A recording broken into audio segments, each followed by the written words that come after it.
Okay, so I think it's started.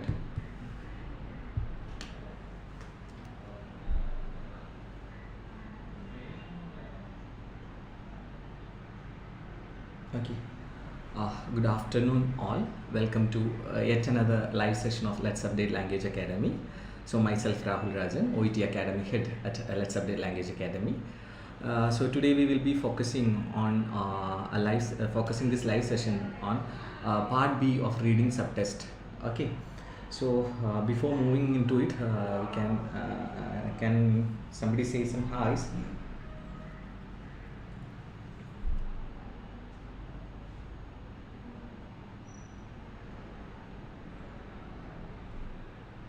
Okay, Grishma Anil, good afternoon. Hi, good afternoon, Grishma. Okay, so I think yes, more and more students are coming. Well, so before moving into this part B practice session, we can discuss some general things regarding OET reading subtest. So actually we all know that the reading subtest is divided into three parts, right? Part A, Part B and Part C. And actually we had a live session based on Part A in the previous week, I think. So today we will be focusing on particularly on Part B. Actually at the time of examination, you will be doing your Part B and C all together. So you will get 45 minutes to complete this Part B and C. Okay, so but in this particular live session we will be focusing only on Part B at present, and Part C will be discussed later on another session. Okay, so when it comes to Part B, so we can just go through the general instruction regarding the Part B of OET reading subtest. Right, so in this part of the test there are 6 short extracts. So actually Part A is a kind of a test that checks your skill your skills to speed read. That means you have to find a specific information within a short period of time. That is what we have practiced in Part A, but Part is something different. Okay, so here we are doing some kind of detailed reading, because it is not something about any particular features, or because we have enough time and we have to find or we have to read it in detail to get the answer.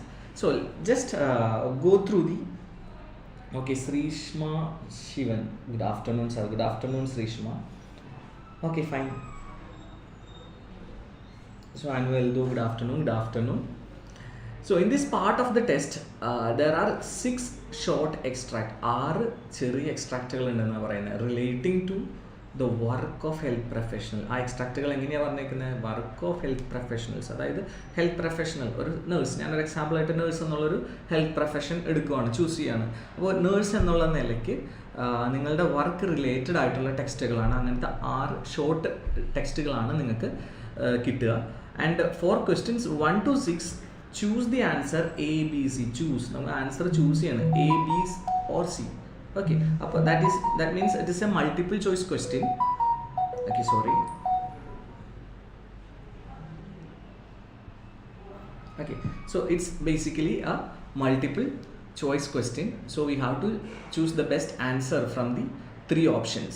Okay, so ഈ ഒരു കേസിൽ വരുമ്പോൾ work of health professionals എന്ന് പറയുന്നത്, അതായത് work related ആയിട്ടുള്ള കാര്യങ്ങൾ എന്ന് പറയുന്ന സമയത്ത് എന്താണെന്ന് വെച്ച് കഴിഞ്ഞ് കഴിഞ്ഞാൽ, നേരത്തെ നമ്മൾ പാർട്ട് എയിൽ കണ്ടു, നമ്മൾ വർക്കിൻ്റെ ഇടയിൽ റെഫർ ചെയ്യുന്ന മെറ്റീരിയൽസ് ആണ് കൂടുതൽ. അതായത് ആസ് എ നഴ്സ് നിങ്ങൾക്ക് ഒരാളെ ട്രീറ്റ് ചെയ്യണമെങ്കിൽ, അല്ലെങ്കിൽ ഒരു ഹെൽത്ത് പ്രൊഫഷണൽ എന്ന നിലയ്ക്ക് നിങ്ങളുടെ ഒരു ട്രീറ്റ്മെൻറ്റ് റിലേറ്റഡ് ആയിട്ടുള്ള കാര്യങ്ങൾ, അല്ലെങ്കിൽ എന്തെങ്കിലും ഹെൽത്ത് കണ്ടീഷൻസ്, അങ്ങനെയുള്ള കാര്യങ്ങൾ വെച്ചിട്ടാണ് ടെക്സ്റ്റ് എയിൽ വന്നത്. ടെക്സ്റ്റ് ബിയിൽ എന്ന് പറയുന്നത് നിങ്ങളുടെ വർക്ക് റിലേറ്റഡ് ആയിട്ടുള്ള കാര്യം. വർക്ക് എന്നുള്ള നിലയിൽ വരുന്ന സമയത്ത് this aim of this OET examination is to assess your ability to communicate using English language, particularly in a healthcare context. അല്ലേ? അപ്പോൾ അങ്ങനെ വരുന്ന സ്ഥിതിക്ക് നിങ്ങൾക്ക് ആ ഒരു വർക്കിൻ്റെ ഇടയിൽ നിങ്ങൾക്ക് പേഷ്യൻറ്റുമായിട്ട് മാത്രം കമ്മ്യൂണിക്കേറ്റ് ചെയ്താൽ പോരാ. You should have to communicate with your colleagues, അല്ലേ? അതുപോലെ തന്നെ നിങ്ങളുടെ ഹോസ്പിറ്റൽ മാനേജ്മെൻറ്റ് ആരും ആയിക്കോട്ടെ, അപ്പോൾ ആ ഹോസ്പിറ്റലിൻ്റെ അതോറിറ്റീസുമായിട്ടും പല പല കമ്മ്യൂണിക്കേഷൻസ് നമ്മൾ നടത്തും. It is not something related to the work, അല്ലെങ്കിൽ നമുക്ക് എന്താ അവിടുത്തെ ജനറൽ പ്രാക്ടീസസ്, പ്രിൻസിപ്പിൾ, അങ്ങനെയുള്ള കാര്യങ്ങളൊക്കെ നമ്മളുമായിട്ട് കമ്മ്യൂണിക്കേറ്റ് ചെയ്യുന്നത് will be in English. So you should have that ability to understand or communicate something that is other than related to the treatment options. Treatment options മാത്രമല്ലാതെ മറ്റു കാര്യങ്ങൾ കമ്മ്യൂണിക്കേറ്റ് ചെയ്താലും നിങ്ങൾക്കത് മനസ്സിലാക്കാൻ പറ്റണം. ഓക്കെ, ആ ഒരു ആസ്പെക്റ്റിലാണ് തരുന്നത്. അപ്പോൾ ഇൻ പാർട്ട് ബിയിൽ normally you will be getting എന്താ സം കൈൻഡ് ഓഫ് മെമ്മോസ്, ടെക്സ്റ്റുകളായിട്ട് വരുന്ന കാര്യങ്ങൾ എന്ന് പറഞ്ഞു കഴിഞ്ഞാൽ ചിലപ്പോൾ മെമ്മോസ് വരാം. നമ്മൾ ഹോസ്പിറ്റലിൽ വർക്ക് ചെയ്യുന്ന സമയത്ത് നമുക്ക് പല പല മെമ്മോസ് കാര്യങ്ങൾ കിട്ടാം, അല്ലെങ്കിൽ എന്താ സ്റ്റാൻഡേർഡ് പ്രൊസീജിയേഴ്സ് റിലേറ്റഡ് ആയിട്ടുള്ള ടെക്സ്റ്റുകൾ വരാൻ.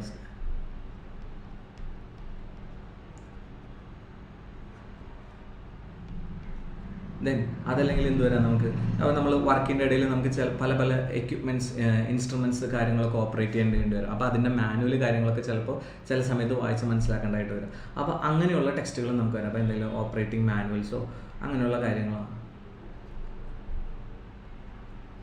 ഓക്കെ, സോ ബേസിക്കലി ഇങ്ങനെയുള്ള കാര്യങ്ങളാണ് അതിനകത്ത് വരാം. അപ്പോൾ ജനറൽ ആയിട്ടുള്ള ഇൻസ്ട്രക്ഷൻസ്, അല്ലെങ്കിൽ മെയിൽ, അല്ലേ?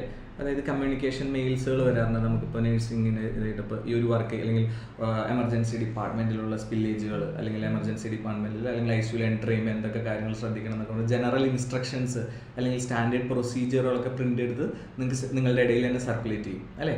അവിടുത്തെ rules and regulations, standard operating procedures, അല്ലെങ്കിൽ അവരുടെ പ്രാക്ടീസസ് ഓരോ ഹോസ്പിറ്റലിനും ഡിഫറെൻ്റ് ആയിരിക്കും. അപ്പോൾ അങ്ങനെയുള്ള കാര്യങ്ങൾ നിങ്ങളുടെ അടുത്ത് കമ്മ്യൂണിക്കേറ്റ് ചെയ്യും. ആ ഒരു അതുപോലുള്ള കാര്യങ്ങളായിരിക്കും നിങ്ങൾക്ക് പാർട്ട് ബിക്കകത്ത് വരുന്നത്. അപ്പോൾ it is not something related to ഒരു ട്രീറ്റ്മെൻറ്റ് ഓപ്ഷനോ കാര്യങ്ങളോ എന്നല്ല, ജനറൽ പ്രാക്ടീസസ് പ്രിൻസിപ്പിൾ, അതായത് വർക്ക് പ്ലേസിൽ കോമൺ ആയിട്ട് വരാൻ സാധ്യതയുള്ള മറ്റ് കമ്മ്യൂണിക്കേഷൻ ആസ്പെക്ട്സുകളാണ് വരുന്നത്. Okay, fine. So I think we can start practising this. അപ്പോൾ നമ്മൾ പറഞ്ഞു ഓൾറെഡി 6 ക്വസ്റ്റ്യൻസ് ആണ് വരുന്നത്. ഓരോ ക്വസ്റ്റ്യൻ, അല്ലെ, 6 ഷോർട്ട് എക്സ്ട്രാക്റ്റുകളുണ്ടാവും. ഓരോ എക്സ്ട്രാക്റ്റിനെ ബേസ് ചെയ്ത് ഓരോ ചോദ്യങ്ങളാണ് നമുക്ക് ആൻസർ ചെയ്യാനുള്ളത്. Okay, so moving to the first question in this question paper, അല്ലേ? So I will give you some time to read out the question. നിങ്ങൾക്ക് അതൊന്ന് വായിച്ച് നോക്കാം. I think the screen is visible. Okay, so anybody can comment whether it is visible or is convenient for you to read it. വായിക്കാൻ പറ്റുന്നുണ്ടോ? Just ഒന്ന് വായിച്ച് നോക്കാം, അല്ലേ? So here they have given a text. ഒരു text തന്നിട്ടുണ്ടല്ലോ, ഒരു short text തന്നിട്ടുണ്ട് നമുക്ക്. And we have a question, a multiple choice question. So we have to answer to this question by reading this text. ഈ text വായിച്ചിട്ട് ഈ ഒരു question answer ചെയ്യണം. ആൻസർ എന്ന് പറഞ്ഞാൽ we have 3 options. We have to choose the best option from this. So before start reading the text, I would always tell my students that you should have a clear idea regarding the question and its option. Okay. Fine. Yes, Jenimol PJ. Yes, sir. It is readable. Okay, fine. So ഇതൊന്ന് വായിച്ചു നോക്കുക എല്ലാവരും, അല്ലേ? അത് കഴിയുമ്പോൾ ഞാൻ അതിൻ്റെ കൃത്യമായിട്ട് വായിച്ചിട്ട് നിങ്ങൾക്ക് എന്താണ് ആൻസർ വരുന്നത് എന്നൊന്ന് നിങ്ങൾക്ക് കമൻറ്റ് ചെയ്യാം. ഓക്കെ, സോ വായിച്ചു നോക്കുക. അപ്പോൾ അതിൻ്റെ കൂട്ടത്തിൽ തന്നെ ഞാൻ ഒരു കാര്യം കൂടി എക്സ്പ്ലെയിൻ ചെയ്ത് തരാം. എന്ന് വെച്ചാൽ നോർമലി പാർട്ട് ബിയിലെ questions will be asked based on 3 things. Okay, either general idea or gist of the reading. അതായത് നമുക്ക് തന്നിരിക്കുന്ന ടെക്സ്റ്റ് അത് വായിച്ചിട്ട് അതിൻ്റെ ജനറൽ ഐഡിയ മനസ്സിലാക്കിയെടുക്കുമ്പോൾ ആ ജനറൽ ഐഡിയന് റിലേറ്റ് ചെയ്തിട്ടുള്ളൊരു ക്വസ്റ്റ്യൻ ആയിരിക്കും. അപ്പോൾ നമ്മളുടെ പർപ്പസ് ഓഫ് റീഡിങ് എന്ന് പറയുന്നത് വായിച്ചിട്ട് അതിൻ്റെ ജനറൽ ഐഡിയ മനസ്സിലാക്കാൻ പറ്റുക എന്നുള്ളതാണ്. Okay, then second thing is A specific detail.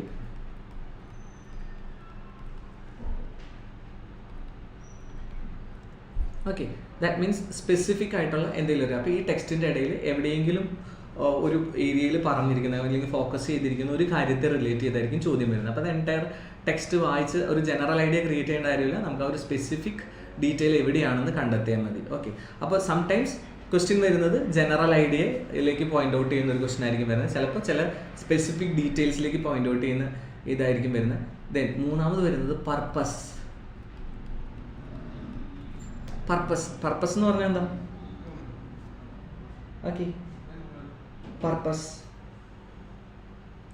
അതായത് നമുക്ക് എന്ത് പർപ്പസിന് വേണ്ടിയിട്ടാണ് നമ്മൾ ഈ ടെക്സ്റ്റ് വായിക്കുന്നത്. ഇപ്പോൾ ഐ ഓൾറെഡി ടോൾഡ് ഇമെയിൽസ് അല്ലെ മെസ്സേജസ് കാര്യങ്ങളൊക്കെ നിങ്ങളുമായിട്ട് കമ്മ്യൂണിക്കേറ്റ് ചെയ്യാറുണ്ട്. അപ്പോൾ നിങ്ങളുടെ അടുത്ത് പറയുകയാണ്, ഇപ്പോൾ ഇതിനകത്ത് കൊടുത്തത് memo spillages in emergency department. As a nurse അല്ലെങ്കിൽ as a health professional when I am working in a hospital, ഞാൻ ആ ഒരു ഇത് വായിക്കുന്നതിൻ്റെ ഉദ്ദേശം എന്ത് പർപ്പസിന് വേണ്ടിയിട്ടാണ് ഞാനത് വായിക്കുന്നത്, ആ പർപ്പസ് മനസ്സിലാക്കാൻ പറ്റുന്നുണ്ട് അല്ലേ? ഇതൊക്കെ നിങ്ങളുമായിട്ട് കമ്മ്യൂണിക്കേറ്റ് ചെയ്യാൻ തരുന്ന സാധനങ്ങളാണ്. ഹോസ്പിറ്റൽ എൻവയോൺമെൻറ്റിൽ നിങ്ങൾ വർക്ക് ചെയ്യുന്ന സമയത്ത് നിങ്ങളുമായിട്ട് കമ്മ്യൂണിക്കേറ്റ് ചെയ്യാനുള്ള കാര്യങ്ങളാണ് ഇങ്ങനെ മെമോ ഇമെയിൽസ് ഒക്കെ ആയിട്ട് അവർ തരുന്നത് അല്ലേ? അപ്പോൾ അത് വായിച്ച് കഴിയുമ്പോൾ അതിനനുസരിച്ച് നിങ്ങൾ ആക്ട് ചെയ്യണം, എങ്കിൽ മാത്രമേ അതിൻ്റെ പർപ്പസ് വെച്ചിട്ടുള്ളൂ. അപ്പോൾ അതിൻ്റെ പർപ്പസ് എന്താണ്, എന്തിനു വേണ്ടിയിട്ടാണ് എനിക്ക് ഈ സാധനം തന്നേക്കുന്നത്, അല്ലെങ്കിൽ ഞാനിത് വായിക്കുന്നത് എന്തിനു വേണ്ടിയിട്ടാണ്, what is the reason behind I'm reading this particular message അല്ലേ? അത് മനസ്സിലാക്കണം. ആ ഒരു പർപ്പസ് മനസ്സിലാക്കി പറ്റുന്നുണ്ടോ, അതിനുള്ള എബിലിറ്റി ഉണ്ടോ എന്ന് ചെക്ക് ചെയ്യാൻ വേണ്ടിയിട്ടാണ് പർപ്പസ് റിലേറ്റഡ് ആയിട്ടുള്ള ചോദ്യങ്ങൾ ചോദിക്കുന്നത്. So in part B generally the question will be asked based on 3 things.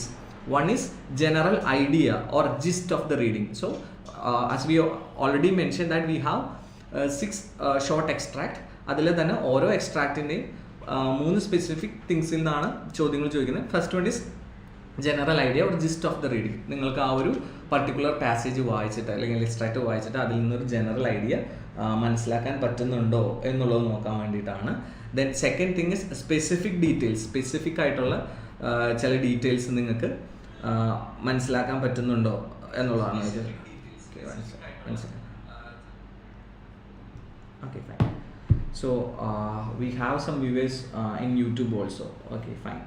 So Tinsy, good afternoon. Sophie, good afternoon. Yes. Ansu is commenting. No, it's not clear. Not able to read. Could you please comment? Is it okay now? Are you able to read this? So Ansu, I think you are watching through YouTube.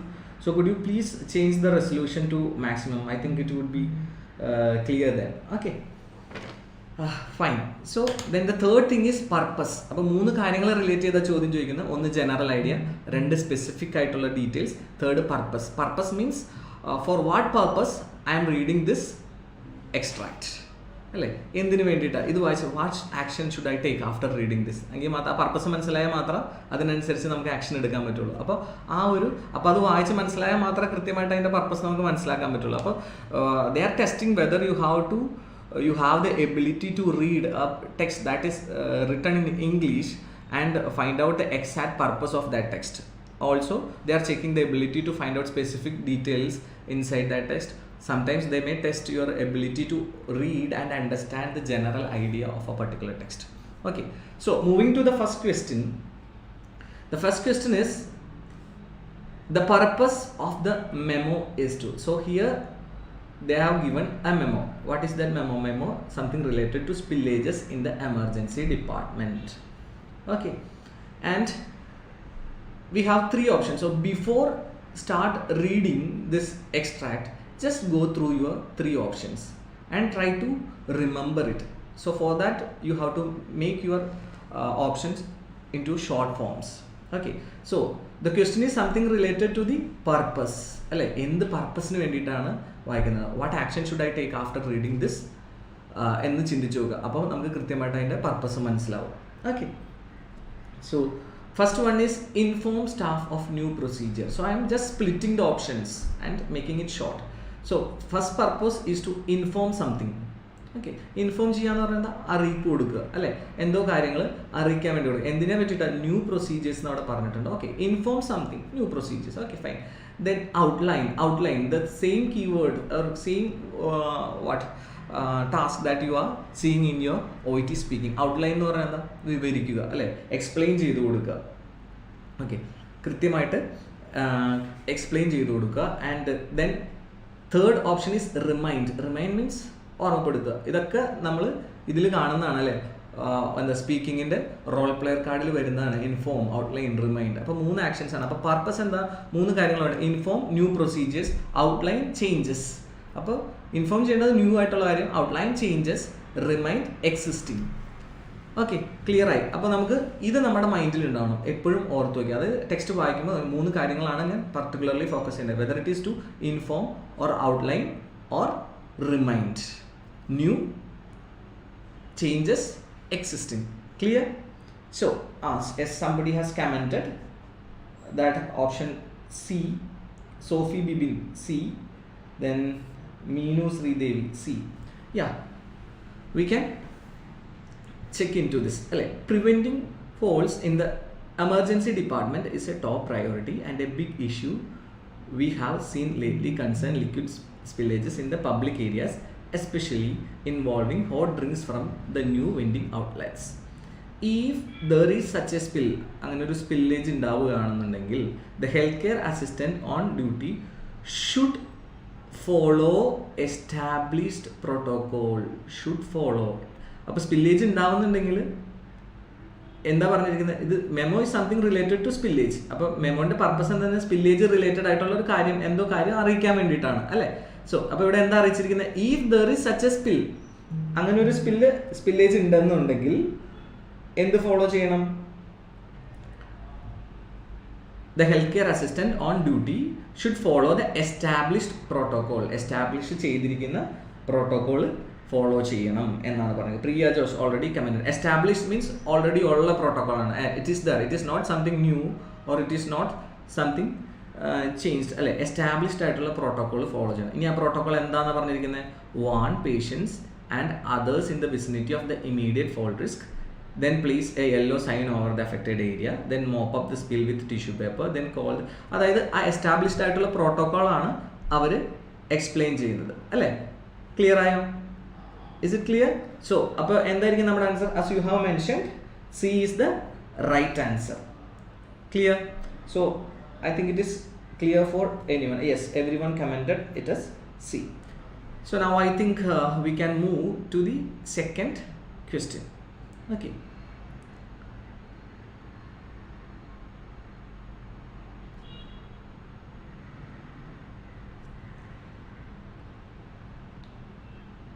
Yes, screen is not clear. So I am getting a lot of messages in YouTube that the screen is not clear. So somebody over Facebook can please comment whether it is readable or not, your screen.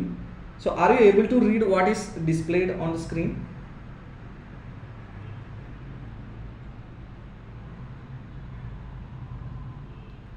Okay, Needu Lindo commented it as C in YouTube itself. So I have a suggestion for those who are watching this live over YouTube. You can please go to settings and change your playback options into highest. Okay, please change your resolution or quality of the video from auto to maximum. Okay, yes, in Facebook they are saying that it is clear, so I hope it is clear. So YouTube viewers please follow or please change it to higher resolution and tell me whether it is still you have that problem with the clarity of the text. Okay, fine. So now move to the second question. The section of the guidelines establishes. This section of guidelines, so here they are given a part of a guideline and we just want to find out what is it establishing. അതായത് ഈ guidelines എന്താ കാര്യമാണ് പറഞ്ഞു തരാൻ ഉദ്ദേശിക്കുന്നത്, ആ ഒരു പാർട്ടിൽ നിന്ന് എന്താണ് മനസ്സിലാക്കുന്നത് എന്നാണ് ചോദിക്കുന്നത്. അപ്പോൾ ഒരു ജനറൽ ഐഡിയ ആണല്ലേ, ജനറൽ ഐഡിയ റിലേറ്റഡ് ആയിട്ടുള്ള ക്വസ്റ്റ്യൻ ആണ് ചോദിക്കുന്നത്. And option A is how to operate the device. How to operate എന്ന് പറഞ്ഞാൽ എന്താ? ഒരു ഡിവൈസ് എങ്ങനെ ഓപ്പറേറ്റ് ചെയ്യണം എന്നുള്ള കാര്യങ്ങളാണ് പറഞ്ഞു തരുന്നതെന്നാണ് ചോദിക്കുന്നത്. ഇപ്പോൾ for example if you are taking mixer grinder, how to operate എന്ന് പറഞ്ഞാൽ എങ്ങനെയും. So initially you will say put the things that which you want to on the put the things into the grinder which you want to get into powder form, then switch on the plug. അപ്പോൾ അങ്ങനെ ഒരു step by step procedure ആയിരിക്കും പറയുന്നില്ല, how to operate a device അല്ലേ. ആദ്യം plug on ചെയ്യുക, അല്ലെങ്കിൽ അത് കണക്ട് ചെയ്യുക, പ്ലഗ് ഓൺ ചെയ്യുക, ആവശ്യത്തിനുള്ള ഇത് ഇടുക, ദെൻ ഇന്ന സ്വിച്ച് അമർത്തുക, അങ്ങനെ ഒരു സ്റ്റെപ്പ് ബൈ പ്രൊസീജിയർ ഉണ്ടാവും. അപ്പോൾ just go through the text. അങ്ങനെ ഒരു സ്റ്റെപ്പ് ബൈ സ്റ്റെപ്പ് പ്രൊസീജിയർ ആണോ ആ ടെക്സ്റ്റിനകത്ത് പറയുന്നതെന്ന് നിങ്ങളൊന്ന് നോക്കുക. Clear? Then second one, what to do if a device cannot be used. ഒരു ഡിവൈസ് ഉപയോഗിക്കാൻ പറ്റാത്ത സമയം, cannot be used, what to do, എന്താ ചെയ്യേണ്ടത്. മറ്റേത് ഹൗ ടു ഓപ്പറേറ്റ് എന്നാണ് ചോദിച്ചിരിക്കുന്നത്. What to do if a device cannot be used. Then who can decide എന്നാണ് ചോദിച്ചിരിക്കുന്നത്. അതായത് ഒരു പർട്ടിക്കുലർ ആരാണ് ഡിസൈഡ് ചെയ്യുന്നത് whether it is appropriate to use a device എന്നാണ് ചോദിച്ചിരിക്കുന്നത്. Okay, so you can please read that text and find out the answer. First one is some kind of steps to operate a device. How to, അങ്ങനെ എന്തെങ്കിലും സ്റ്റെപ്പിൻ്റെ കാര്യങ്ങളാണോ പറഞ്ഞേക്കുന്നതെന്ന് നോക്കുക. Okay, so I am waiting for the comments. Please go through the text and give an answer. Okay, by that time I will read out the text. Doppler assessment. Only trained and competent nurse should carry out leg ulcer assessment. Okay, so before reading that, just go back to the options A, B, C. All the three options are relating to a particular thing. What it is? It is something about device അല്ലേ. നമ്മളിവിടെ use ചെയ്യുന്ന Doppler അസസ്മെൻറ്റിനെ പറ്റിയിട്ടുള്ള ടെക്സ്റ്റാണ്. For Doppler assessment we are using a device. So this question is something related to the device because all the three options contain the term device. How to operate a device, what to do if a device cannot be used, who can decide whether it is appropriate to use a device. So while you reading this text, just look for the word device. എവിടെയാണ് ആ ഡിവൈസിനെ പറ്റി പറയുന്നതെന്ന് focus ചെയ്യുക. Focus ചെയ്തിട്ട് നമ്മുടെ ആൻസറിനകത്തേക്ക് വരിക. Okay, fine. Only appropriately trained competent nurses should carry out leg ulcer assessment. Okay, I got so many answers in YouTube. Leena Joshi, Srishma Shivan C, Jeena Sivakrishnan C, Snowfall C. Okay, fine. It's a strange name, Snowfall. Okay, so look, C option എന്താ, who can decide എന്നാ ചോദിച്ചേക്കുന്നത്. Who can decide എന്നാ ചോദിച്ചേക്കുന്നത്. നമുക്കതൊന്ന് വായിച്ചു നോക്കാം. Okay, Neenu Francis C, വായിച്ചു നോക്കാം. Only appropriately trained and competent nurses should carry out leg ulcer assessment. leg ulcer assessment competent ആയിട്ടുള്ള അല്ലെങ്കിൽ ട്രെയിൻഡ് ആയിട്ടുള്ള നഴ്സസ് മാത്രമേ ക്യാരി ഔട്ട് ചെയ്യാൻ പാടുള്ളൂ എന്നാണ് പറഞ്ഞിരിക്കുന്നത്. ഡിവൈസിനെ റിലേറ്റ് ചെയ്തിട്ടുള്ള ഒരു കാര്യമല്ല അല്ലേ. As poor assessment can lead to inappropriate treatment and patient harm. Okay, leg ulcers are classified as venous, mixed or arterial. venous leg ulcersനെ മൂന്നായിട്ട് അവർ ഡിവൈഡ് ചെയ്തിരിക്കുന്നു അല്ലേ. venous ulcers, mixed ulcers or arterial ulcers, and some patients may have both venous and arterial disease. To determine whether the patient has any significant arterial disease, a full angle brachial pressure index ABPI measurement using a handheld Doppler device. അപ്പോൾ നമ്മൾ focus ചെയ്ത device വന്നു കഴിഞ്ഞു ഇവിടെ അല്ലേ. handheld Doppler device is necessary. Okay, then moving to the next sentence. If the Doppler assessment indicates no significant arterial disease, then the patient is treated having venous ulceration. അതായത് Doppler assessment indicates no significant arterial disease ഇല്ല എന്നാണ് Doppler assessment കാണിക്കുന്നതെങ്കിൽ the patient is treated as having venous ulceration. Then അതിൻ്റെ കാര്യങ്ങളാണ് പിന്നെ പറയുന്നത്. Clinical guidance advocates that compression bandaging is the best treatment for ഹീലിങ്ങിനുള്ളത് compression bandaging ആണ്. Then അത് ആ ഒരു അൾസർ ട്രീറ്റ് ചെയ്യുന്ന കാര്യങ്ങളാണ് പറയുന്നത് അല്ലേ. Under no circumstances should any form of compression be applied to patient with significant arterial disease. Okay, I got Reshma Thomas answer A. Okay, fine. Under no circumstances should any form of compression be applied to the patient with significant arterial disease and refer to vascular services is required.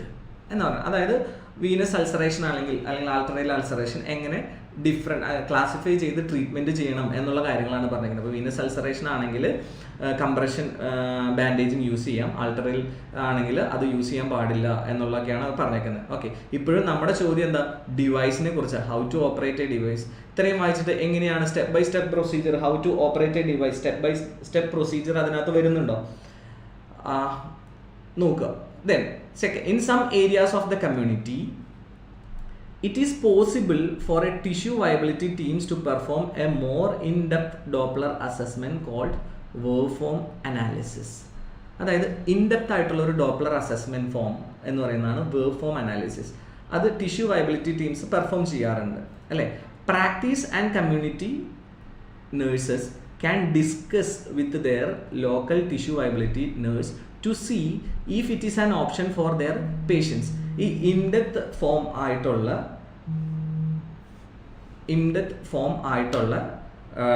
Doppler assessment wave form analysis അത് ഇപ്പോൾ ഒരു പേഷ്യൻറ്റിന് apt ആണോ അല്ലെങ്കിൽ ആ പേഷ്യൻറ്റിന് suitable ആണോ എന്നുള്ളത് tissue viability നേഴ്സുമായിട്ട് practice and community നേഴ്സസിന് അത് ഡിസ്കസ് ചെയ്യാമെന്നാണ് പറഞ്ഞേക്കുന്നത്. This assessment is useful. ഈ അസസ്മെൻറ്റ്, ഈ ഒരു വേവ് ഫോം അസസ്മെൻറ്റ് എപ്പോഴാണ് യൂസ്ഫുൾ എന്ന് പറഞ്ഞാൽ, when the nurses are not able to carry out traditional Doppler assessment for clinical reasons. Clinical reasons കൊണ്ട് traditional Doppler assessment carry out ചെയ്യാൻ പറ്റാത്ത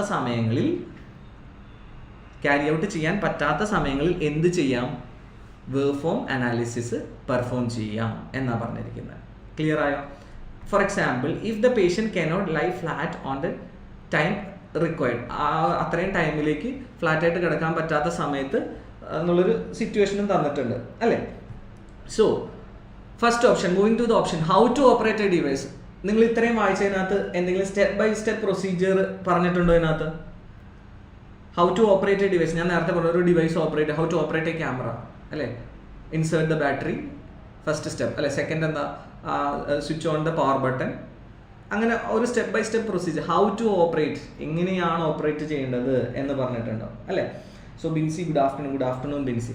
അപ്പോൾ അങ്ങനെ ഒരു സ്റ്റെപ്പ് ബൈ സ്റ്റെപ്പ് പ്രൊസീജിയർ ഇല്ലാത്തതുകൊണ്ട് തന്നെ we can simply eliminate a option. കണ്ടോ? So I hope every one is clear how we eliminated A. Okay, then second, who can decide whether it is appropriate to use a device. ഒരു device use ചെയ്യാം എന്നുള്ളത് ആരാണ് decide ചെയ്യുന്നത് എന്നുള്ളതാണ് കൃത്യമായിട്ട് പറഞ്ഞിട്ടുണ്ടോ. Who can decide, ആരാണ് തീരുമാനിക്കുന്നത് എന്നാണ് പറഞ്ഞേക്കുന്നത്. Whether it is appropriate to use a device. അവിടെ ഒരു particular person who can decide എന്നാണ് ചോദിച്ചിരിക്കുന്നത്, whether it is appropriate to use a device. അങ്ങനെ ഒരു വ്യക്തിയെ ഫോക്കസ് ചെയ്താണോ പറയുന്നത് ഇവിടെ അതിനകത്ത്? പക്ഷെ ഇവിടെ പറയുന്നുണ്ട് അല്ലെ, practice and community nurses can discuss this with their local tissue viability nurse to see if it is an option for their patient. അവരുടെ പേഷ്യൻറ്റിന് ഓപ്ഷൻ ആണോ എന്നുള്ളത് ഡിസ്കസ് ചെയ്യാമെന്നാൽ മാത്രം പറഞ്ഞിട്ടുള്ളൂ. അത് എപ്പോൾ മാത്രമാണ്? The assessment is useful when the nurses are not able to carry out a traditional Doppler assessment. So if you are a practice or community nurse and you think that traditional Doppler assessment is not practically possible with your patient, you can discuss it with tissue viability nurse whether waveform analysis is applicable in the case of your patient. അപ്പോഴും അത് ആരാ decide ചെയ്യുന്ന? Wave form analysis applicable ആണോ എന്ന് decide ചെയ്യുന്ന ആരാ? അത് tissue viability നേഴ്സാണ്. അപ്പോൾ രണ്ടാൾക്കാരാണ് എടുക്കുന്നത്. അപ്പോൾ ഒരു പർട്ടിക്കുലർ ഇതിലേക്കല്ല, who can decide whether it is appropriate to use a device എന്നുള്ളത് ഒരു വ്യക്തി മാത്രമായിട്ടല്ല അത് തീരുമാനിക്കുന്നത് അല്ലേ. അവിടെ അതിൻ്റെ പോസിബിലിറ്റി ഡിസ്കസ് ചെയ്യാമെന്നാൽ മാത്രമേ പറഞ്ഞുള്ളൂ. അപ്പോൾ ഈ ഒരു പർട്ടിക്കുലർ ഗൈഡ് ലൈൻ എന്താ എസ്റ്റാബ്ലിഷ് ചെയ്യുന്നത് ഇവിടെ കൃത്യമായിട്ട് പറയുന്നുണ്ടല്ലേ.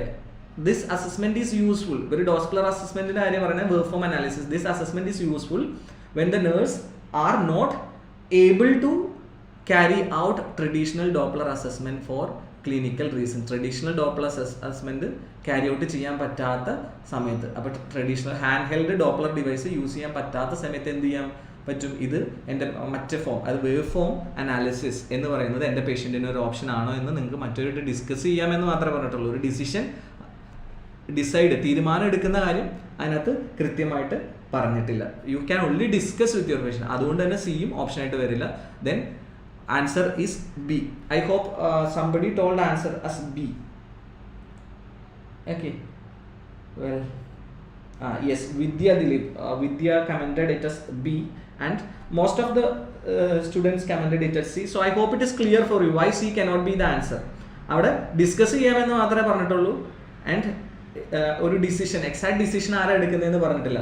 ആദ്യം hand held Doppler device use ചെയ്യാൻ പറ്റും, ആ ഡിസിഷൻ പറ്റില്ല എന്നുള്ളത് ആരാ പ്രാക്ടീസ് ഓർ കമ്മ്യൂണിറ്റി നേഴ്സ് എടുക്കുന്നത്. അത് പറ്റിയില്ലെങ്കിൽ വേവ് ഫോം അനാലിസിസ് ചെക്ക് ചെയ്യാം. അതിൻ്റെ ഡിസിഷൻ എടുക്കുന്ന ആരാ, അത് അവരുമായിട്ട് ഡിസ്കസ് ചെയ്യാമെന്ന് മാത്രമേ പറഞ്ഞിട്ടുള്ളൂ. അതിൻ്റെ അങ്ങനെ ഒരു ക്ലിയർ കട്ട് പിക്ചർ, ഒരു അതോറിറ്റി ആർക്കും കൊടുത്തതായിട്ട് ഇതിനകത്ത് പറയുന്നില്ല.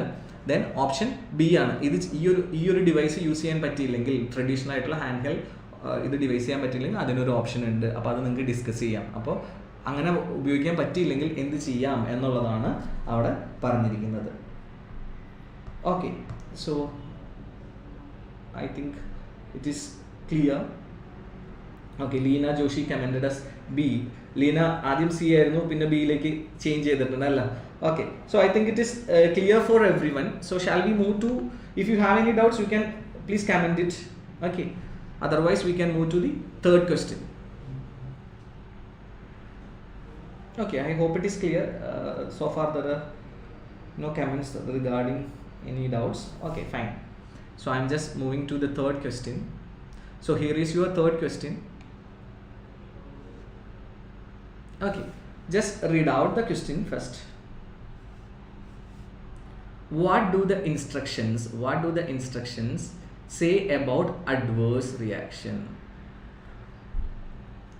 Adverse reaction e pattittu endana പറഞ്ഞിരിക്കുന്നതെന്നാണ് ചോദിച്ചിരിക്കുന്നത്. They have to be listed in a separate box from allergies on the chart. They have to be listed in a separate box. Adverse reactions ഏതൊക്കെയാണെന്നുള്ള separate ബോക്സിൽ list ചെയ്യണം. അലർജീസിൽ നിന്ന് separate ബോക്സിൽ list ചെയ്യണം എന്നാണ് പറഞ്ഞിരിക്കുന്നത്. Then B option, they may be wrongly reported as allergies by patient and carers. They may be wrongly reported as allergies by patient and carers. Wrongly reported ആയിട്ട് പറഞ്ഞിട്ടുണ്ട്. Then they should be checked against the medicine data sheet. They should be checked. Medicine data ഷീറ്റിന് against ആയിട്ട് check ചെയ്യണം എന്നാണ് പറഞ്ഞിരിക്കുന്നത്. Clear? Yes, I think somebody over YouTube commented it is clear. Okay, thank you. So just look into the third question. Okay, fine. So we have just read out the question. What do the instructions say about adverse reactions? And we have three options, and we have also sorted out the key parts of the three options. One is to be listed, wrongly reported, should be checked. Okay, filling in the medication chart. Fill ചെയ്യുമ്പോഴുള്ള കാര്യങ്ങളാണ് allergies and adverse reactions fill ചെയ്യുമ്പോൾ എന്ത് കാര്യങ്ങളാണ് ശ്രദ്ധിക്കേണ്ടത് എന്നാണ് ചോദിച്ചിരിക്കുന്നത്. So you can just read out the passage and comment and answer. Okay, പെട്ടെന്നൊന്ന് comment ചെയ്യാവോ? So I will be waiting for your comments.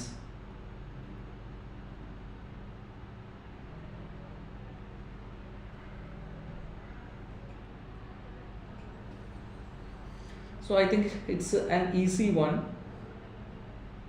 എന്താ അലർജീസ് ആൻഡ് അഡ്വേഴ്സ് റിയാക്ഷൻ? ഒരു മരുന്ന് കഴിക്കുമ്പോൾ അലർജി ഉണ്ടാവുക, അഡ്വേഴ്സ് റിയാക്ഷൻ ഉണ്ടാവുക. മെഡിക്കേഷൻ ഫില്ലിംഗ് ഇൻ മെഡിക്കേഷൻ സ്റ്റാർട്ടാണ്. മെഡിക്കേഷൻസിൻ്റെ അലർജീസ് ആൻഡ് അഡ്വേഴ്സ് റിയാക്ഷൻ. എന്തായിരിക്കും allergies?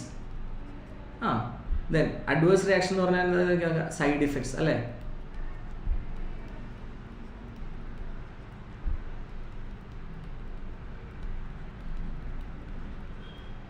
Clear?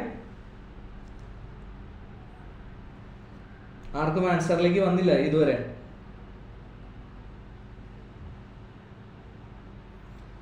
So Gina commented it as A. They have to be listed in a separate box from allergies on the chart. Any other answers? Well, we can just read out it. First sentence, if the patient or their carer, if the patient or their carer notifies you എന്ന് പറഞ്ഞാൽ എന്താ?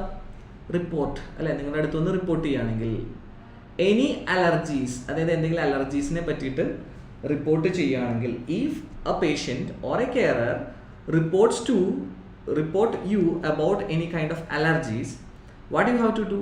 Decide if the reaction is a true allergy, whether actually you have to confirm whether it is actually an allergy or more likely, that means more chance to be a listed side effect of a medicine. അപ്പോൾ അവിടെ എന്താ പറയുന്നത്? എന്താ പറയുന്നത്? There is a chance അല്ലേ, they may be wrongly reported as allergies by patient and carers. Clear? Is it clear? ആണോ? അങ്ങനെ വരാനുള്ള ചാൻസ് ഉണ്ടോ? If the patient or the carer notifies you, നിങ്ങളുടെ അടുത്ത് വന്ന് റിപ്പോർട്ട് ചെയ്യാണ് ഇന്ന് അലർജീസ് ഉണ്ട് എന്ന് പറയുകയാണെങ്കിൽ എന്താ പറഞ്ഞിരിക്കുന്നത്? ഡിസൈഡ്, തീരുമാനിക്കാനാണ് പറഞ്ഞിരിക്കുന്നത്. അത് നമുക്ക് ഡിസൈഡ് ചെയ്യണം. If it is a true allergy, അത് ശരിക്കും അലർജി തന്നെയാണോ എന്ന് ഡിസൈഡ് ചെയ്യണം. Or more likely to be a listed side effect of a medicine, അല്ലെങ്കിൽ സൈഡ് ഇഫക്റ്റ് ആണോ എന്നുള്ളത് നമ്മൾ ഡിസൈഡ് ചെയ്യണം എന്നാണ് പറഞ്ഞിരിക്കുന്നത്. അപ്പോൾ അതിനർത്ഥം there is a chance that these allergies or these adverse reactions may be wrongly reported as allergies ആണ് എന്ന് പറഞ്ഞ് റിപ്പോർട്ട് ചെയ്യാനുള്ള ചാൻസ് ഉണ്ട് അല്ലേ? അതല്ലേ പറയുന്നത്. So option B is the right answer. Yes, Meenu Sridevi commented option B. Abhi Reshma also commented option B.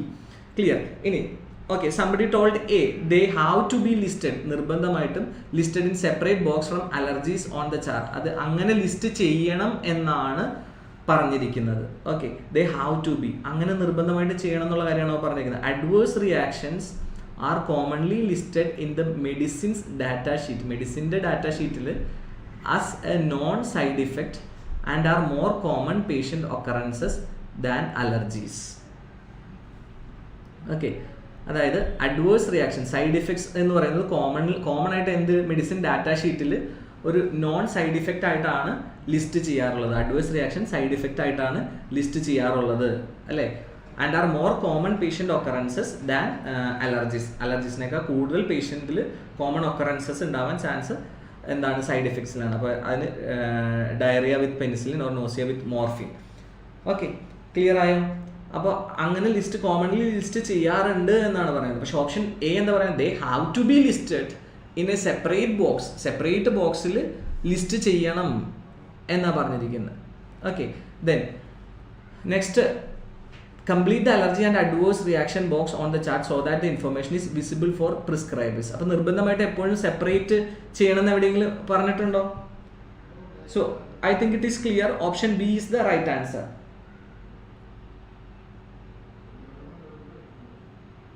Okay, fine. So if you have any confusions regarding that, you may please comment it. I can clear it for you.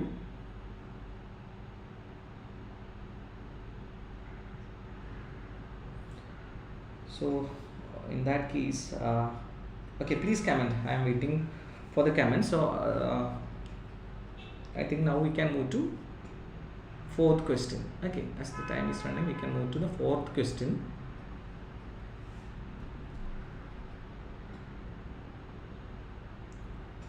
Okay, fine. So the fourth question is,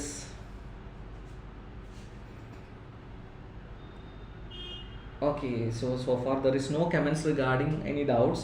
So I think yes, Regina Shafiq, it is clear, sir. Okay, thank you for your comment. Okay, so now we can move to our fourth question. The fourth question is, according to the guidelines, a patient is formally regarded, according to the question, a patient is formally regarded as missing once. Once means എപ്പോഴാണ് എന്ത് ഒരു പേഷ്യൻറ്റിനെ formally missing ആണ് എന്ന് consider ചെയ്യുന്നത്. According to guidelines, a patient is formally regarded as missing once. And the options are the staff member responsible, the staff member, first one is option is something related to staff member. Responsible is satisfied, this is the case. Then second is both managerial and security staff informed, so managerial and security staff informed. Then third, staff have conducted thorough search. Okay, so when is a patient is formally regarded or considered as missing according to these guidelines? So you may please, Jenny Moore commented it is clear. Okay, fine. You may please read out the text. It is a part of a guideline, and this guideline is something related to missing patient. Okay, fine. So if a patient is thought to be missing from the ward or department, the shift leader must be informed immediately. If a patient is thought to be missing, apart of formally consider is thought to be missing from the ward or department, the shift leader must be informed immediately. The shift leader will organize.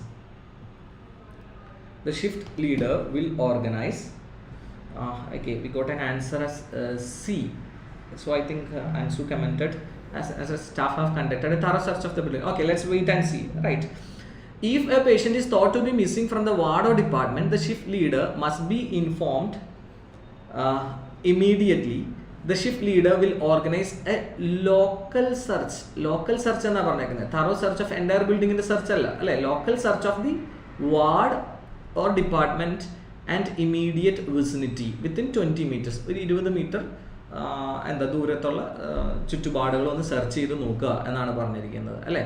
After this search എന്ത് വേണം? The nurse check list to be followed or completed is in appendix B. അതായത് ഒരു check list complete ചെയ്യണം. അതായത് എവിടെയൊക്കെ search ചെയ്തു, എങ്ങനെയുള്ള കാര്യങ്ങൾ സെർച്ച് ചെയ്തു എന്നുള്ള. Actually Shibu commented as A. Okay fine. So let's wait. Okay, appendix ബിയിൽ ഒരു ചെക്ക് ലിസ്റ്റ് ഉണ്ട്, അത് ഫില്ല് ചെയ്യണം. Next then the shift leader will liaise with the person in charge of other nearby wards or departments to complete a search of their areas. അപ്പോൾ shift ലീഡറിനെ അറിയിക്കണം. Patient missing ആണെന്ന് തോന്നിക്കഴിഞ്ഞാൽ shift ലീഡറിനെ അറിയിക്കണം. Shift leader എന്ത് ചെയ്യണം? Local search, ആ വാർഡോ ഡിപ്പാർട്ട്മെൻറ്റോ കാര്യങ്ങളൊക്കെ ഒന്ന് സെർച്ച് ചെയ്യണം. Once the search is completed, ഒരു ചെക്ക് ലിസ്റ്റ് ഉണ്ട്, അത് കംപ്ലീറ്റ് ചെയ്യണം. എന്നിട്ട് എന്ത് വേണം? നിയർ ബൈ വാർഡ്സ് ഓർ ഡിപ്പാർട്ട്മെൻറ്റ്സിലുള്ള ആൾക്കാരുമായിട്ട് അതൊന്ന് കമ്മ്യൂണിക്കേറ്റ് ചെയ്യണം. എന്നിട്ട് അവിടെയും ഒരു ചെറിയ സെർച്ച് നടത്തണം. അപ്പോൾ ഏതൊക്കെ ഏരിയാസിനെയാണ് കമ്മ്യൂണിക്കേറ്റ് ചെയ്യേണ്ടത് എന്നുള്ളതാണ് അപ്പൻഡിക്സ് സിയിൽ കൊടുത്തിരിക്കുന്നത് എന്നാണ് പറഞ്ഞിരിക്കുന്നത്. Areas contacted will be noted appendix C. ഇപ്പോഴും പേഷ്യൻ്റ് ഫോർമലി മിസ്സിംഗ് ആണെന്നുള്ളത് കൺഫേം ചെയ്തിട്ടില്ല. Okay, then read this sentence. The shift leader, so somebody commented, Jinu Jor commented B, Sophie Bibin A. Okay fine. So Srishma Shivan A, Manisha B, Leena B. Okay, we have mixed responses from our viewers. So next, moving to the next paragraph, the shift leader decides. Okay, the shift leader decides. Shift leader ആണ് തീരുമാനിക്കുന്നതെന്ന് പറയുന്നത്. Shift leader decides അല്ലേ.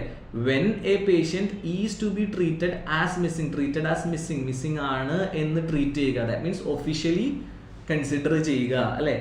As missing അത് ആരാ തീരുമാനിക്കുന്നത്? Shift leader ആണ് അല്ലേ. അതെങ്ങനെ തീരുമാനിക്കുന്നത്? ഹാവിങ് പ്രീവിയസ്ലി സെർച്ച്ഡ് എന്ത് വേണം?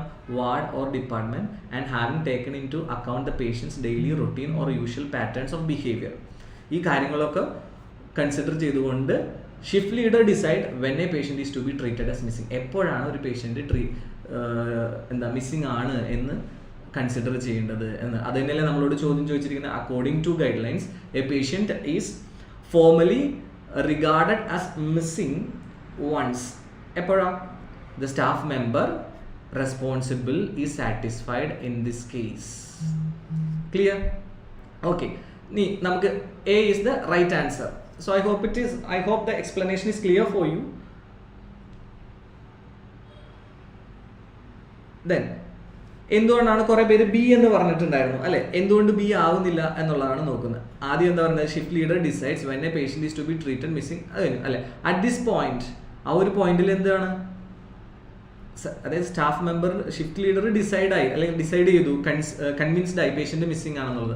ആ സമയത്താണ് എന്ത് ചെയ്യുന്നത്? At that point the missing patient check list must be completed. അതായത് അപ്പൻഡിക്സ് ഡിയിലുള്ള ചെക്ക് ലിസ്റ്റ് കംപ്ലീറ്റ് ചെയ്യണം. അപ്പോൾ ചെക്ക് ലിസ്റ്റ് കംപ്ലീറ്റ് ചെയ്യാന്ന് പറഞ്ഞു കഴിഞ്ഞാൽ പേഷ്യൻ്റ് ഓൾറെഡി ഫോർമലി മിസ്സിംഗ് ആണ്. അത് ആരാ തീരുമാനിച്ചത്?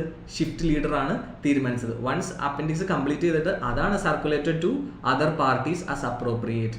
അതായത് ഹെഡ് ഓഫ് നഴ്സിംഗ്, അതായത് managerial staff, site coordinator, security, managerial and security staff. അപ്പോൾ അവരെ ഇൻഫോം ചെയ്താൽ മാത്രമല്ല ഫോർമലി മിസ്സിംഗ് ആണ് എന്ന് കൺസിഡർ ചെയ്തതിന് ശേഷമാണ് അവരെ കാര്യങ്ങൾ അറിയിക്കുന്നത്. ക്ലിയർ ആയോ? അതുകൊണ്ട് തന്നെ നമുക്ക് ബി എലിമിനേറ്റ് ചെയ്യാം. Then staff have conducted A thorough search of the building. Staff എല്ലാവരും കൂടി എൻ്റയർ ബിൽഡിംഗ് സെർച്ച് ചെയ്യുക. അതെപ്പോഴാണ് വരുന്നത്? ലാസ്റ്റ് എല്ലാം കഴിഞ്ഞ് സെക്കൻഡ് മാനേജറിയൽ സ്റ്റാഫിനെ സെക്യൂരിറ്റി സ്റ്റാഫിനെയൊക്കെ ഇൻഫോം ചെയ്തതിന് ശേഷമാണ് എന്തിലേക്ക് വരുന്നത്? Thorough search of the building. The search of the complete sites will then be conducted. So I hope it is clear. Our answer is A. So is it clear? എങ്ങനെ answer എയിലേക്ക് എത്തി എന്നുള്ളത് clear ആണോ എല്ലാവർക്കും? So could you please comment?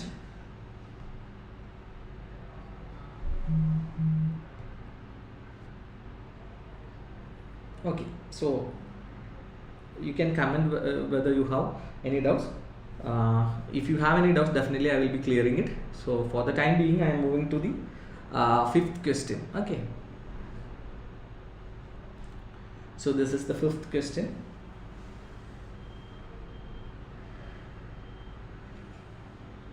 Yes, Tinsy Thomas commented yes sir. So I think it is clear for everyone. Okay, fine. Then we can move to the fifth question. According to the policy document, patient request for a chaperone should be respected unless, according to the policy document, patient request, patientന്റെ request ആണ്, patient എന്ന് പറയുന്ന request ആണ്, four A chaperone, chaperones എന്ന് പറഞ്ഞാൽ helper അല്ലേ, assist ചെയ്യാനായിട്ടൊരു ആൾ വേണം അല്ലേ, should be respected unless, unless എന്നാണ് പറഞ്ഞേക്കുന്നത്, അല്ലാത്ത പക്ഷം എന്നുള്ളൊരർത്ഥമാണ് അല്ലേ. First option is the examination is not of an intimate nature.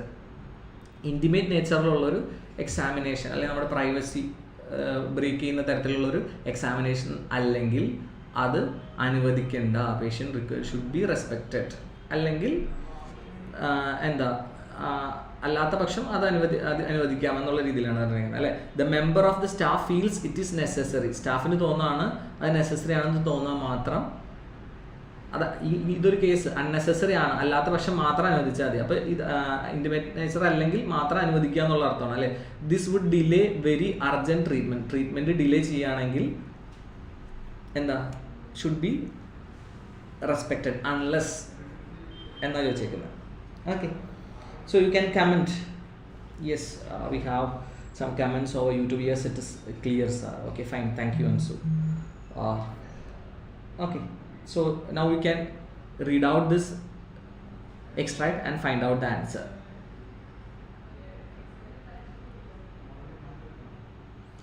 Intimate personal care is defined as the care associated with bodily functions and personal hygiene which requires direct or indirect contact with or exposure of intimate parts of the body.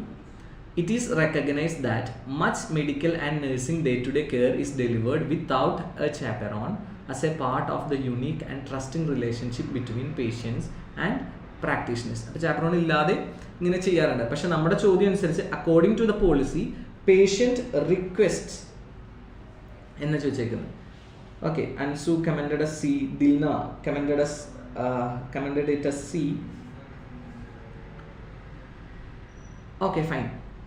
Intimate നമ്മൾ പറഞ്ഞു അല്ലേ. ഇനി അത് request, however staff must consider the need for a chaperone on a case by case basis. On a case by case basis അതിനെ തീരുമാനിക്കണം. അതായത് ഓരോ കേസുകളോ അല്ലെങ്കിൽ ഓരോ പേഷ്യൻറ്റിൻ്റെ ഒത്തിരി പേഷ്യൻ്റ് അതൊരു ജനറലായിട്ടൊരു കാറ്റഗറൈസ് ചെയ്തിട്ട് കൊടുക്കണോ വേണ്ടതെന്നല്ല തീരുമാനിക്കണം. ഓരോ പേഷ്യൻറ്റിൻ്റെ കേസും എടുത്തിട്ട് വേണം തീരുമാനിക്കാൻ എന്നാണ് പറഞ്ഞേക്കുന്നത്. And patient should always be offered the opportunity to have a chaperone if the wish. എപ്പോഴും അത് കൊടുക്കണം എന്നാണ് പറഞ്ഞേക്കുന്നത് അല്ലേ. Staff must be aware that patient from different cultures may regard various parts of the body as intimate. It is acceptable for clinicians to perform intimate examination without a chaperone. So unless എന്നുള്ള കാര്യം പറഞ്ഞേക്കുന്നത്, unless അല്ലാത്ത പക്ഷം. അപ്പോൾ ഇവിടെ എന്താ പറഞ്ഞേക്കുന്നത്, it is acceptable. എല്ലാ റിക്വസ്റ്റ് ചെയ്യാണ്, chaperone വേണമെന്ന് റിക്വസ്റ്റ് ചെയ്യുകയാണെങ്കിൽ ഓൾവേസ് അത് പ്രൊവൈഡ് ചെയ്യണം എന്നാണ് പറഞ്ഞേക്കുന്നത്. In some times it is acceptable, അത് സമ്മതിക്കാവുന്ന ഒരു കാര്യമാണ്. എന്താ പറഞ്ഞേക്കുന്നത്, acceptable for clinicians to perform intimate examinations, intimate ആയിട്ടുള്ള examinations without a chaperone carry out ചെയ്യാം if the situation is an emergency. Situation ഒരു എമർജൻസി ആണെങ്കിൽ അങ്ങനെ ചെയ്യാം എന്നാ പറയുന്നത്. Or life threatening. Okay. According to policy document, patient request for chaperone should be respected unless allata paksham, അതായത് emergency situation അല്ലാത്ത പക്ഷം അത് അനുവദിക്കണം, ഷുഡ് ബി നിർബന്ധമായിട്ടും അനുവദിക്കണം എന്നാണ് പറഞ്ഞേക്കുന്നത്. So answer is C. So I hope everything is clear. It is blurred, I can't read. So Leena, could you please change the settings to the quality settings to auto to high picture quality? I think then it would be clear for you. Change ചെയ്തോ? അത് change ചെയ്തിട്ടോ അങ്ങനെ തന്നെയാണോ നിങ്ങൾക്ക് വരുന്നത്?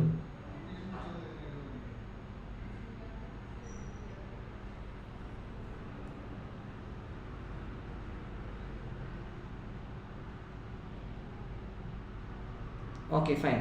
So the same is ഒന്ന് check ചെയ്ത് നോക്കൂ. ഇല്ലെങ്കിൽ നമുക്ക് എന്തായാലും ഇനിയിപ്പോൾ ഒരു ക്വസ്റ്റ്യൻ കൂടെ അല്ലേ ഉള്ളൂ. അടുത്ത ഇതിനകത്ത് നമുക്കൊന്ന് കറക്റ്റ് ചെയ്ത് നോക്കാം. നമ്മുടെ ടെക്നിക്കൽ ടീം അത് നോക്കുന്നുണ്ട്. What is the problem with the YouTube? If it is not still not clear, you can follow our Facebook page. I think it is clear over there. Okay, sorry for the inconvenience caused. So I hope it is clear for everyone. The answer is C. എന്തെങ്കിലും confusions ഉണ്ടോ അതിനകത്ത്?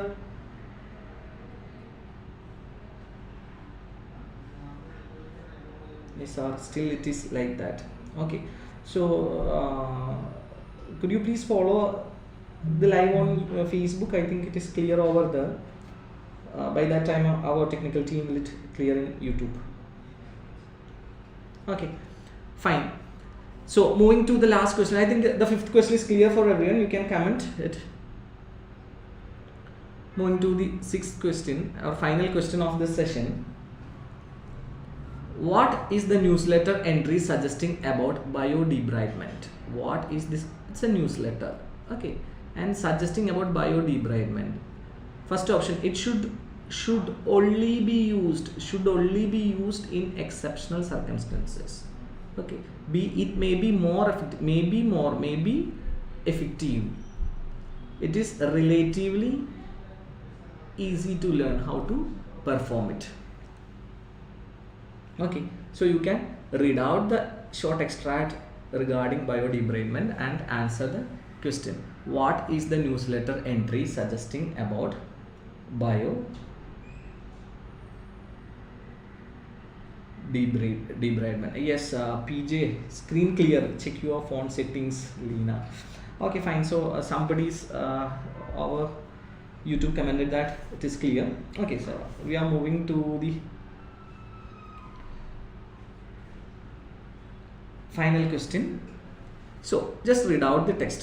Among the different types of techniques for the removal of necrotic material from wounds, among alle ഒരുപാടുള്ളതിൽ നിന്ന് different types of techniques for the removal of necrotic material from wounds, വൂണ്ടിൽ നിന്നും necrotic material remove ചെയ്യാൻ ഒരുപാട് techniques ഉണ്ട് അല്ലേ. അതിൽ surgery is the most widely used. Most common ആയിട്ട് use ചെയ്യുന്നത് എന്താണെന്ന് പറഞ്ഞിരിക്കുന്നത് സർജറിയാണ്. Surgery is the most widely used. However, in some situation other techniques may be appropriate. Some situations മറ്റ് ടെക്നിക്സ് അപ്രോപ്രിയേറ്റ് ആണ് എന്നാണ് പറഞ്ഞിരിക്കുന്നത് അല്ലേ. One of the oldest but least known is what is known as biodebridement or maggot therapy, which uses cultured sterile larvae of the species Luciala sericata. In their growth process, before becoming flies, the larvae are hungry of nutrients and consume large amount of necrotic tissue. It is a treatment by using a kind of lavas. Okay. So അപ്പോൾ അതെന്ന് പറഞ്ഞു കഴിഞ്ഞാൽ some സിറ്റുവേഷൻസിൽ surgery കൂടാതെ ഇത് appropriate ആണ് എന്നാണ് പറഞ്ഞിരിക്കുന്നത്. നമ്മുടെ ഫസ്റ്റ് ഓപ്ഷൻ എന്താ പറഞ്ഞിരിക്കുന്നത്? ആൻസർ എന്താ? Answer is Sophie Bibin commented at as B. Okay, Sophie. Any other answers? Any other answers? Abhi Reshma also commented in YouTube B. Okay, Priya Jose also commented B. So there is no confusion regarding this question. Everyone is commenting it as B. Unanimously you are saying it is B. Okay, let's check it. So the first option is it should only be. Always used in exceptional circumstances അങ്ങനെ പറഞ്ഞിട്ടുണ്ടോ? നിർബന്ധമായിട്ടും അങ്ങനെ ചെയ്യാൻ പാടുള്ളൂ, exceptional ആയിട്ടുള്ള സർക്കംസ്റ്റൻസിലേ ചെയ്യാൻ പാടുള്ളൂ എന്ന് പറഞ്ഞിട്ടുണ്ടോ? ഇല്ല. സർജറി മോസ്റ്റ് വൈഡ്ലി യൂസ്ഡ് ആണ്. ചില സിറ്റുവേഷൻസിൽ ഇത് ഇങ്ങനെയുള്ളതും അപ്രോപ്രിയേറ്റ് ആവാം എന്നാണ് പറഞ്ഞിട്ടുള്ളത്. അതിനർത്ഥം എക്സെപ്ഷണൽ സർക്കംസ്റ്റൻസസിൽ മാത്രമേ ഇത് യൂസ് ചെയ്യാൻ പാടുള്ളൂ എന്നാണോ പറയുന്നത്? അല്ല, ഒരിക്കലും അല്ല. അപ്പോൾ ഇത് ഞാൻ ക്ലാസ്സിൽ ഡിസ്കസ് ചെയ്യുന്ന സമയത്ത് ഞാൻ എപ്പോഴും ഒരു എക്സാമ്പിൾ പറയുമായിരുന്നു. അതായത് നമ്മൾ എപ്പോഴും കേരളൈറ്റ്സിൻ്റെ ഫുഡ് എന്ന് പറയുന്നത് നമ്മൾ കൂടുതൽ റൈസ് ഡിപ്പെൻഡ് ചെയ്യുന്ന ആൾക്കാരാണ്, ചോറ് ഡിപ്പെൻഡ് ചെയ്യുന്ന ആൾക്കാരാണ് അല്ലേ എന്ന് കരുതിയിട്ട് ഇടയ്ക്കൊക്കെ നമ്മൾ ചപ്പാത്തി ഗോതമ്പിൻ്റെ ഭക്ഷണം കഴിക്കുന്ന ആൾക്കാരുണ്ട്. അപ്പോൾ അതിനർത്ഥം നമ്മൾ എക്സെപ്ഷണൽ ആയിട്ടുള്ള സർക്കംസ്റ്റൻസിൽ മാത്രമേ അത് കഴിക്കാൻ പാടുള്ളൂ എന്നാണ് പറയുന്നത്. അത് വല്ലപ്പോഴും കഴിക്കുന്നു, അതിനർത്ഥം ഏത് വേണമെങ്കിലും കഴിക്കാം, നമ്മളത് ഡിഫറൻസ് ചൂസ് ചെയ്യുന്നു എന്നുള്ള അർത്ഥമാണ് അല്ലേ. അപ്പം ചില സ്ഥലങ്ങളിൽ ഇത് അപ്രോപ്രിയേറ്റ് ആണ് എന്ന് പറയുന്നത് അത് എക്സെപ്ഷണൽ കേസിൽ മാത്രമേ ഉപയോഗിക്കാൻ പാടുള്ളൂ എന്നുള്ള അർത്ഥം അവിടെ വരുന്നില്ല. സോ അതുകൊണ്ട് തന്നെ you can simply eliminate A. Okay, then moving to next paragraph. A retrospective study was conducted with 25 patients with diabetic foot ulcers. 25 patients with diabetic foot ulcers, 18 patients with pressure ulcers. Okay, 25 പേര് diabetic foot ulcers, 18 patients with pressure ulcers ആണ് പറഞ്ഞിരിക്കുന്നത്. Okay fine. Benjamin A. So Bency ഇപ്പോൾ clear ആയെന്ന് വിചാരിക്കുന്നു എങ്ങനെയാണ് നമ്മളത് A option eliminate ചെയ്തത് എന്നുള്ളത്. ഓക്കെ, അപ്പോൾ ഒരു സ്റ്റഡിയെ പറ്റി പറഞ്ഞേക്കാണ്. ഒരു പേഷ്യൻസിന് എടുത്തിട്ടുണ്ട്, കുറച്ച് patients, 25 patients with diabetic foot ulcers and 18 patients with pressure ulcers. Okay, changes in lesions were observed and bacterial cultures were tested. All ulcers healed completely. So maggot therapy ചെയ്തപ്പോൾ 2 അൾസേഴ്സും കംപ്ലീറ്റ് ആയിട്ട് ഹീൽ ചെയ്തു. And time taken to achieve bacterial negativity, granulation and healing were all significantly shorter with maggot therapy group than in control group. Control ഗ്രൂപ്പിനെ അപേക്ഷിച്ച്, അതായത് ഒരു surgery ചെയ്യുമ്പോൾ നമ്മൾ പല കാര്യങ്ങളും കൺട്രോൾ ചെയ്യുന്നത്, ഡയറ്റ് കാര്യങ്ങളൊക്കെ കൺട്രോൾ ചെയ്യും. ഇപ്പോൾ ഡയബറ്റിക് ഫുഡ് അൾസേഴ്സ് ഒക്കെ ഉള്ളതിന് അവർ ഡയബറ്റീസും കാര്യങ്ങളൊക്കെ കൺട്രോൾ ചെയ്തിട്ടാണ് അവർ ആ ഒരു മുറിവിനെ ആ ഒരു ഹീലിംഗ് പ്രോസസ്സ് ചെയ്യുന്നത്. അങ്ങനെയുള്ളതിൽ മാഗോട്ട് തെറാപ്പി ചെയ്തവർക്ക് കംപ്ലീറ്റ്ലി ഹീലായി എന്നാണ് പറഞ്ഞേക്കുന്നത്. അപ്പോൾ ആ സ്റ്റഡി സജസ്റ്റ് ചെയ്യുന്നത് എന്താ? It may be more effective technique than surgery അല്ലേ, അതല്ലേ പോയിന്റ് ഔട്ട് ചെയ്യുന്നത്.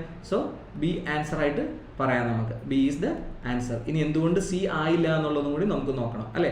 This technique is fully supported by literature അതായത് തിയററ്റിക്കലി ഫുള്ളി ഇതാണ് and has a very precise indication. It must be however only be used by trained personnel with knowledge of the life cycle of larva.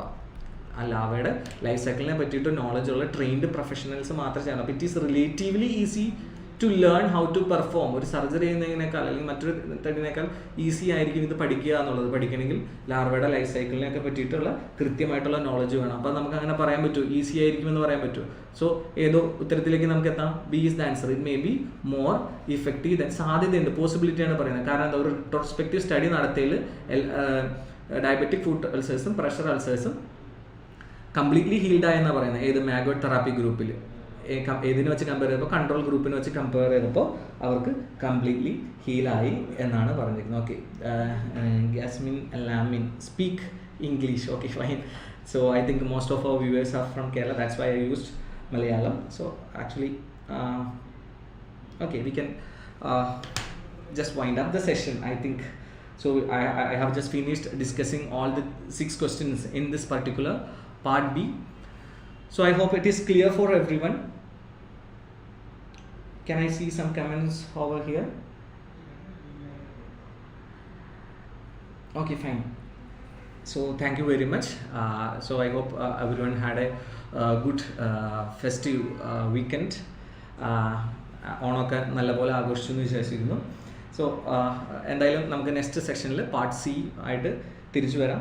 So till then bye bye. Thank you very much. Okay.